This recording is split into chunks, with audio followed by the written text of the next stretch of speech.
Hello friends, MR healthy eats உங்களை அன்புடன் வரவேற்கிறது. வாங்க ஈஸியன் ஹெல்தி கிச்சனில் ஸ்ப்ரவுட்டட் மூங்கு, அதாவது முளை கட்டிய பச்சை பயிறு வச்சு கூட்டு செய்கிறத பார்க்கலாம். அதுக்கு நான் இன்றைக்கி 1 கப் அளவுக்கு பச்சை பயிர் எடுத்து முளை கட்டி எடுத்து வச்சுருக்கேன். அதில் நாம் இன்றைக்கி கூட்டு செய்யலாம். முதல்ல நாம் ஸ்டவ்வை பற்ற வச்சு குக்கர் வச்சுக்கிடலாம். அதில் ஒரு 2 டீஸ்பூன் போல் எண்ணெய் சேர்த்துருக்கேன். எண்ணெய் சூடானதும் 1/2 டீஸ்பூன் கடுகு, 1/2 டீஸ்பூன் சீரகம் சேர்த்துக்கிடலாம். கடுகு சீரகம் பொரிஞ்சதும் 2 கொத்து கருவேப்பிலை சேர்த்துக்கிடலாம். அதுலேயே ஒரு பெரிய வெங்காயத்தை சின்ன சின்னதாக வெட்டி சேர்த்துக்கிடுதேன்.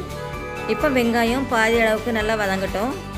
அதில் 2 பெரிய தக்காளியை சின்ன சின்னதாக வெட்டி சேர்த்துக்கிடலாம்.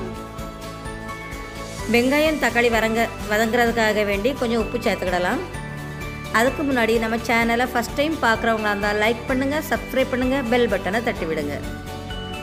வெங்காயம் தக்காளி நல்லா வதங்கிட்டு இப்போ இதிலேயே ஒரு 3/4 டீஸ்பூன் வத்தல் தூள், 3/4 டீஸ்பூன் மல்லித்தூள், 1/4 டீஸ்பூன் மஞ்சள் தூள், 1/2 டீஸ்பூனுக்கு கொஞ்சம் குறைவாக கரம் மசாலா சேர்த்து திரும்ப நல்லா வதக்கிடலாம். உங்களுக்கு வேணால் கொஞ்சமாக இஞ்சி பூண்டு பேஸ்ட் கூட சேர்க்கலாம். நான் சேர்க்கலை.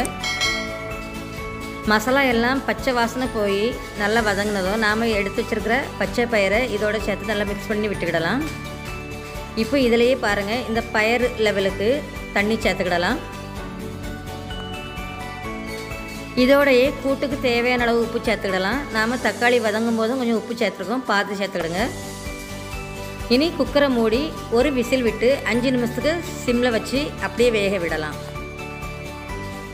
இந்த பச்சை பயிறு கூட்டு சப்பாத்திக்கு ரொம்ப நல்ல சைடிஷாக இருக்கும், ரொம்ப ஆரோக்கியமானதும் கூட. இப்போ நம்ம கூட்டு ரெடி ஆகிட்டு பாருங்கள். இனி கடைசியாக கொஞ்சம் மல்லி இலை தூவி சப்பாத்தி கூட பரிமாறிக்கிடலாம். இந்த ரெசிபி உங்களுக்கு பிடிச்சதுன்னா கமெண்ட் பண்ணி ஷேர் பண்ணுங்கள். நன்றி.